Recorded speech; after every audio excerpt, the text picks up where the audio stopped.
आवाज की दुनिया के दोस्तों, कैसे हैं आप लोग। मैं उम्मीद करता हूं आप लोग अच्छे होंगे और अपनी जिंदगी का निर्माण बड़ी खूबसूरती के साथ कर पा रहे होंगे, और जिसमें आपके साथ आपके ईश्वर, आपके अल्लाह, आपके वाहिगुरु और जीसस साथ में होंगे। आज मैं आपके समक्ष एक ऐसा किस्सा लेकर के आया हूं जो कि रेखा से जुड़ा हुआ है। न सिर्फ रेखा से, बल्कि उनका जो वास्तविक जो उनका करियर था ना, वो कहां से शुरू हुआ था जब रेखा मात्र 13-14 साल की थी। और ये वो समय होता है मेरे दोस्तों, जब इंसान स्कूल में होता है, जब वो क्लास 9th में होता है। ये वो समय था जब रेखा ने फिल्म इंडस्ट्री ज्वाइन कर ली थी और उनका स्कूल से कोई भी नाता बाकी नहीं रहा था। और यकीन मानिए दोस्तों, रेखा को पढ़ने का बहुत शौक था, स्कूल जाने का शौक था, लेकिन घर की कुछ मजबूरियां, कुछ हालात ऐसे होते हैं कि बच्चे को अपनी वो सारी चीजें रखनी पड़ती हैं एक तरफ, और परिवार का पेट पालने के लिए उसको वो सब कुछ करना पड़ता है जो कि कोई कर नहीं सकता। कुछ लोगों को हम अक्सर मजदूरी करते हुए देखते हैं, तो वो जो मजदूरी जो की जाती है ना, वो बड़ी ही मजबूरी में की जाती है। कोई इंसान शौक से मजदूर नहीं बनता। और ऐसा ही आलम रहा था रेखा के साथ में भी। रेखा का तारुफ फिल्म इंडस्ट्री से रहा है, दक्षिण भारतीय फिल्म इंडस्ट्री से रहा है। एक बहुत बड़ा नाम जैमिनी गणेशन से उनका वास्ता रहा है, क्योंकि जैमिनी गणेशन वो एक इंसान रहे हैं जो कि साउथ इंडस्ट्री के दिग्गज, उनका नाम कौन नहीं जानता। रेखा यानी भानु रेखा, जो रेखा का वास्तविक नाम था भानु रेखा, वो उनकी नाजायज संतान रही हैं। और ये वही जैमिनी गणेशन हैं जिन्होंने कभी भी रेखा को अपनी संतान नहीं माना। बस एक समय ऐसा आया था, एक पुरस्कार वितरण समारोह में, जब उनको यानी जैमिनी गणेशन को बुलाया गया, तब जाकर के उन्होंने 2 पल के लिए रेखा को अपनी बेटी माना। बस उस पल के पहले नहीं और उस पल के बाद में कहीं नहीं, कुछ नहीं। तो रेखा जो है ना, वो अपने माँ के लिए माँ थी, अपने भाई बहनों के लिए एक माँ वाला उन्होंने एक किरदार निभाया। और ये वही एक जिम्मेदारी थी जिसके तहत उन्होंने अपनी उस जिंदगी को छोड़ दिया, जो कि एक छोटा सा एक जो बच्चा होता है ना, कहाँ जाता है, स्कूल जाता है, वो उस तरह की जिंदगी को जीता है। लेकिन रेखा की जिंदगी कोई वैसी जिंदगी नहीं थी जिसे हम सामान्य जिंदगी कह सकते थे। आज हमें लगता है कि रेखा कैसी जिंदगी जीती है, तो ऐसा नहीं था कि रेखा की जिंदगी में वो सामान्यता, मतलब वो असामान्यता आपको बाद में मिली। रेखा की जिंदगी असामान्य शुरू से ही रही। क्यों नहीं रहेगी जब आपके सिर पर पिता का साया ना हो, पिता जिंदा रह करके भी आपको अपना नाम न दे, कभी आपकी मां को एक पत्नी का दर्जा न दे पाए, तो हर कोई रेखा ही बनेगा। और हर इंसान के नसीब में नहीं होता रेखा बनना। रेखा वही बन सकता है जिसे इस बात का एहसास हो कि परिवार के लिए अगर कुछ कर सकता हूं तो मैं कर सकता हूं या मैं कर सकती हूं। जब आप जिम्मेदार होते हैं ना, तो आप रेखा बनते हैं, वरना आप नहीं बनते। तो ये एक किस्सा था, एक वो घटना थी जिस घटना ने रेखा के जिंदगी पर बहुत ज्यादा गहरा असर डाला। रेखा ने अपनी फिल्मी सफर की शुरुआत 13-14 साल की उम्र से की थी। और रेखा को फिल्मों में एक सेक्स सिंबल की तरह यूज किया जाता था। चुम्बन दृश्यों में रेखा का को लिया जाता था। मतलब शुरुआती जो सफर रहा ना, बड़ा अजीब सा रहा। एक बच्चा 13-14 साल का, और अगर आप उसके साथ में ये चीज करते हैं, उस लड़की के साथ में ये चीज करते हैं, तो मुझे नहीं लगता कि वो एक, कहते हैं ना कि एक दुर्भावना, वो एक फायदा उठाना, वो फायदा उठाने वाली चीज से ज्यादा कुछ नहीं हो सकती।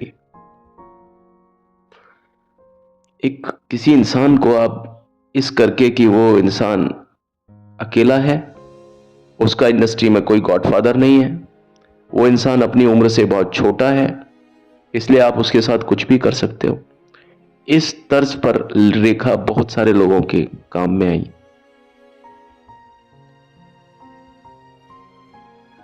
अब आप देखिए कि रेखा की एक एक फिल्म थी जिसका नाम था अनजाना सफर, और अनजाना सफर को फिल्म आपने देखा कि अनजाना सफर का नाम दो शिकारी रखा गया बाद में। तो आज मैं आपको बताऊंगा कि अनजाना सफर की शूटिंग जब महबूब स्टूडियो में चल रही थी, राजा नवाथे फिल्म के निर्देशक थे, और फिल्म के शेड्यूल में कुलजीत पाल, ये वो शख्स हैं जिन्हें रेखा को फिल्म इंडस्ट्री में लाने का श्रेय है। तो कुलजीत पाल, राजा और विश्वजीत ने एक योजना बनाई थी जिसमें रेखा को बिना सोचे समझे शिकार बनाया गया। उस दिन रेखा और विश्वजीत के बीच एक रोमांटिक सीन फिल्माया जाने वाला था। शूटिंग से पहले एक रणनीति होती है ना, एक आप देखते हैं योजना होती है, तो वो एक प्रीमेडिटेटेड कुछ ऐसा था जिसके बारे में पहले से ही शायद उन तीन लोगों ने मिलकर के उस चीज को पहले ही अपने दिमाग में गढ़ लिया था, और कैमरा हर पल को रिकॉर्ड करने के लिए सेट किया गया था जो सीन होगा उसके लिए। जैसे ही डायरेक्टर राज नवाथे ने एक्शन कहा, तो इस फिल्म के जो हीरो थे विश्वजीत मुझे बताने की जरूरत नहीं है, बहुत बड़ा नाम फिल्म इंडस्ट्री का, पुकारता चला हूं मैं। तो विश्वजीत ने रेखा को अपनी बाहों में ले लिया और उनके होठों पर अपने होठ रख दिए। रेखा की उम्र इस समय 13-14 साल, लेकिन ये चीजें जो होती है ना, ये समझ में आती है। रेखा पूरी तरीके से सन्न रह गई। इस चुम्बन का जिक्र उसने कभी नहीं किया। कैमरा पूरी तरीके से अपना काम करता रहा, कैमरा घूमता रहा, ना तो निर्देशक ने कट का शब्द बोला और ना ही विश्वजीत इस जो चीज को करने से रुके। विश्वजीत अपने इस काम को किए जा रहे थे, और आप समझें कि ये दृश्य 5 मिनट तक लगातार चलता रहा। विश्वजीत रेखा को 5 मिनट तक चूमते रहे, और आप देखिए उस पर यूनिट के सदस्य सीटियां बजा रहे थे और जय जयकार कर रहे थे। कहा जाता है कि रेखा की अंतरात्मा में ये आवाजें बहुत समय तक गूंजती रहीं। और ये हादसे होते हैं साहब, ये चीजें आपके मन मंदिर पर, जो मस्तिष्क होता है ना, उस पर इतनी गहरी छाप छोड़ती हैं ऐसी चीजें कि आप इस दुनिया से चले जाते हैं ना, तब तक भी आपके मस्तिष्क पर इन सब चीजों की छाप बहुत गहराई से रहती है। आज हम रेखा को बदनाम कर सकते हैं, उनके बारे में बोल सकते हैं, लेकिन ये वो रेखा थी जो बहुत एक कोरा कागज थी फिल्म इंडस्ट्री में, जो कि अपनी पहचान बनाने आई थी, बल्कि पहचान से कहीं ज्यादा अपने परिवार को पालने की दृष्टि से आई थी।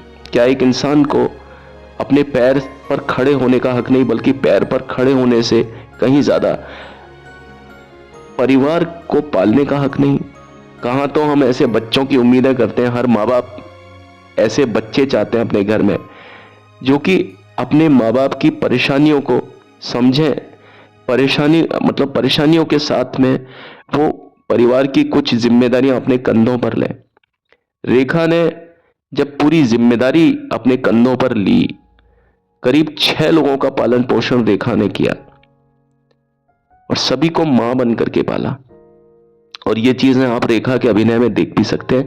रेखा ने जब भी कभी फिल्मों में त्याग किया, वो त्याग हमेशा नेचुरल लगा। और रेखा ने अपनी हर फिल्म में त्याग ही किया। मुकद्दर का सिकंदर में उन्होंने त्याग किया, उन्होंने उमराव जान में त्याग किया, किसी भी फिल्म में मेरा पति सिर्फ मेरा है वहां उन्होंने त्याग किया, सिलसिला फिल्म में भी उन्होंने त्याग किया। हर तरीके से उनका जो कैरेक्टर था ना, वो त्याग वाला ही कैरेक्टर था। ठीक है, कहीं उन्होंने अपने पति को खो दिया, कहीं उन्होंने अपनी पर्सनैलिटी को खो दिया। मेरा पति सिर्फ मेरा है ना, खून भरी मांग। आप देखिए, तो वो जो सीन था ना, कट नहीं कहा, 5 मिनट तक ये चीज होती रही। विश्वजीत रेखा को बेतहाशा चूमते रहे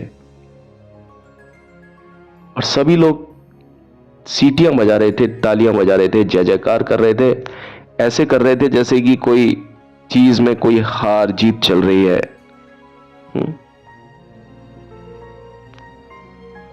और रेखा ने उस सीन पर आंखें बंद कर रखी थी और उनकी आंखों में आंसू भरे हुए थे। उस दिन को याद करते हुए विश्वजीत ने इस घटना को बताया कि भाई ये मेरा विचार नहीं था, ये मेरा आइडिया नहीं था, ये तो सारा स्क्रिप्ट में लिखा हुआ था। उन्होंने कहा कि ये सारा जो विचार था, ये सारा जो स्क्रिप्ट था, ये राजा नवाथे ने मुझे कहा था कि आपको ऐसा करना है। उधर राजा ने जोर देकर के कहा कि रेखा को, जो कि 15 वर्ष की नहीं है, उसे पकड़कर चूमे। उधर विश्वजीत कह रहे थे कि भाई उनकी गलती नहीं है, वो सिर्फ निर्देशक के निर्देशों पर काम कर रहे थे। यह मेरे लिए आनंद की बात नहीं थी, बल्कि फिल्म के लिए यह चीज महत्वपूर्ण थी। यानी ये जो सीन था ना, ये डिमांड पर था, फिल्म की एक जरूरत था ये सीन। विश्वजीत ने स्वीकार किया कि रेखा को ठगा हुआ महसूस हुआ था उस समय, और रेखा बहुत ज्यादा गुस्से में थी।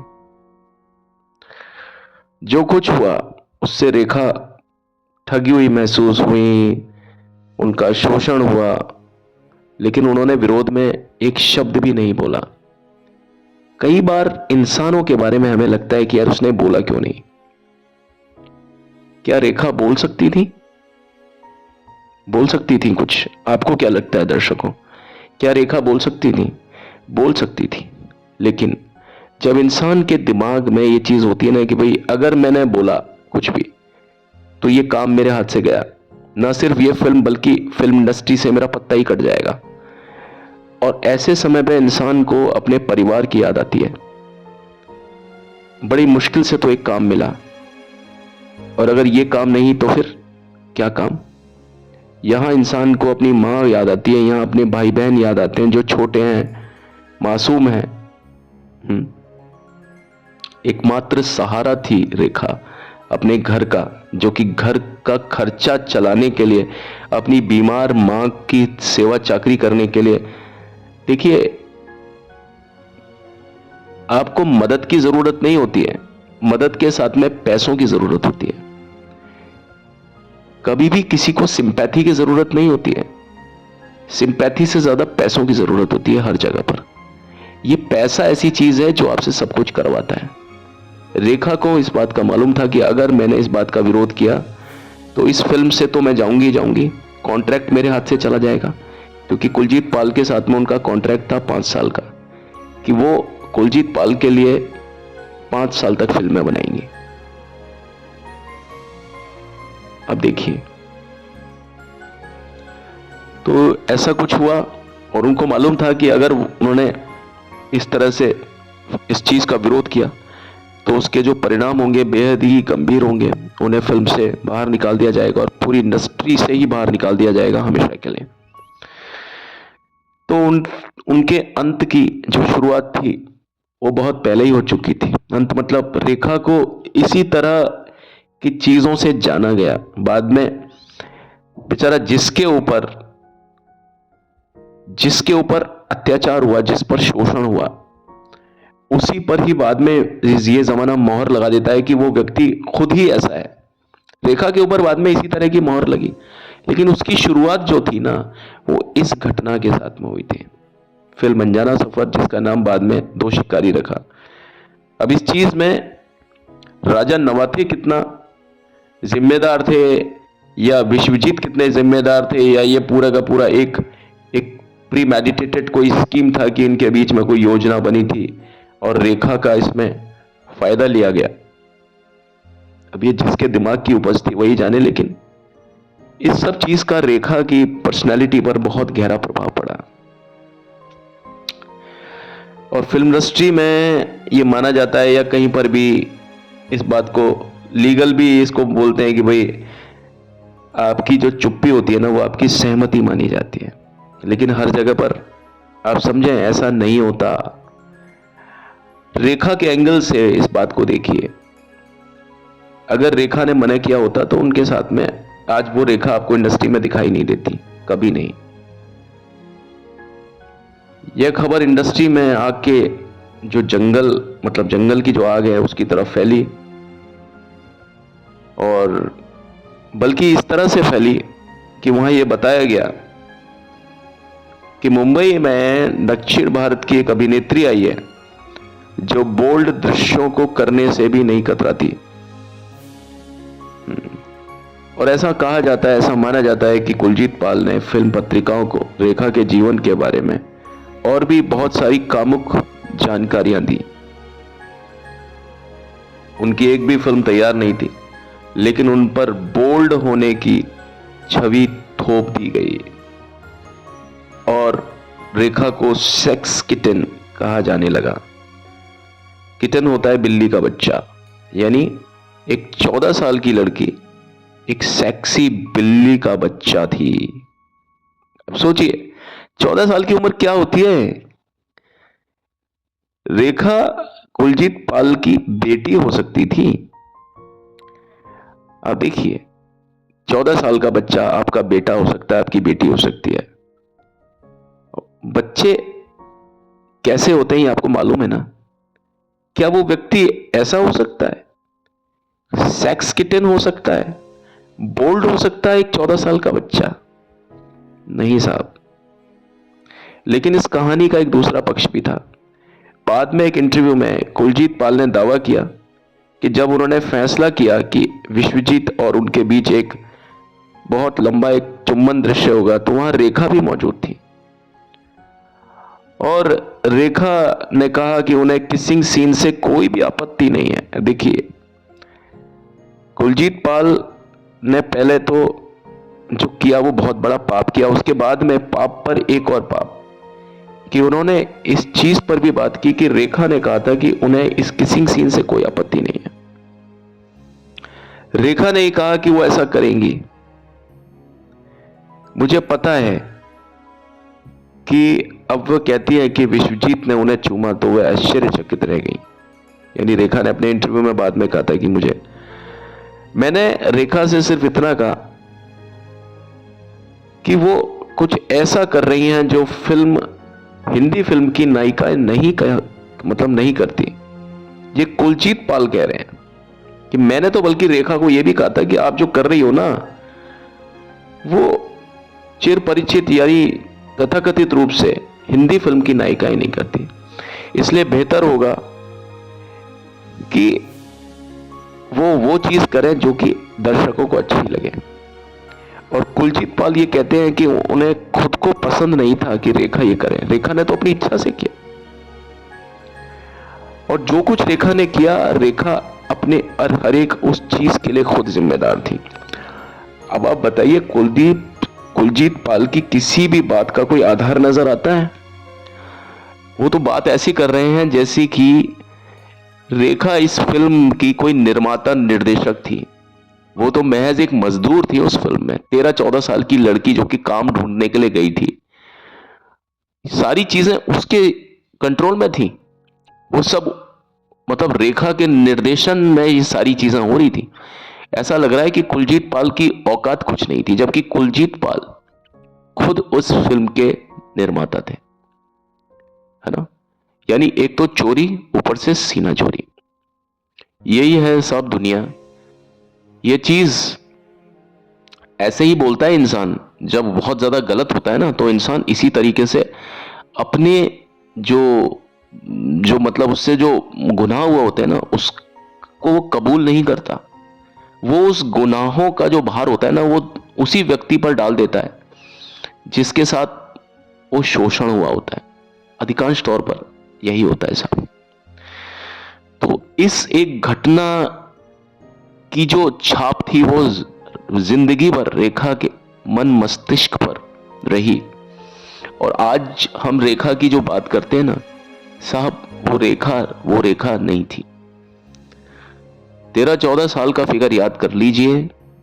13-14 साल में इंसान की क्या अवस्था होती है, आप समझ लीजिए आप कैसे थे 13-14 साल में, आपके बच्चे कैसे होते हैं जब ये चीजें जब चलती है ना। और ऊपर सिर पर आपके परिवार की जिम्मेदारी होती है, तो आपको किन किन चीजों से भुगतना पड़ता है ये वही जानता है जिसने इन सब चीजों को देखा हो, भुगता हो। बाकी साहब जिंदगी तो यूं ही है। और लोग बाग एक दूसरे की मजाक उड़ाते हैं। और जहां तक बात महिलाओं की है, लड़कियों की है, उनका तो भाई अत्याचार ही करते हैं लोग बाग। इस रास्ते से ना सही उस रास्ते से नहीं तो किसी और रास्ते से, पर होता अत्याचार ही है। चाहे छुरी खरबूजे पर गिरे, चाहे खरबूजा छुरी पर गिरे, छुरी नहीं कटती है, खरबूजे को ही कटना पड़ता है। चलिए आज के इस अध्याय में बस इतना ही। अगले अध्याय में मैं आपके समक्ष एक बार फिर से हाजिर होकर के किसी और किस्से के बारे में आपसे बात करता हूँ, रूबरू होता हूँ। तब तक के लिए मुझे आज्ञा दीजिए। अभी तो चलता हूँ, लौट के मिलता हूँ। मैं हूँ आपका दोस्त हेमंत कुमार। लेकिन चलने से पहले मेरी आपसे रिक्वेस्ट है कि प्लीज मेरे चैनल को लाइक शेयर सब्सक्राइब जरूर करें। प्लीज मेरी आपसे हाथ जोड़कर रिक्वेस्ट है। भगवान आपको खुश रखे, आबाद रखे, मस्त रखे। Thank you and have a nice time. Bye.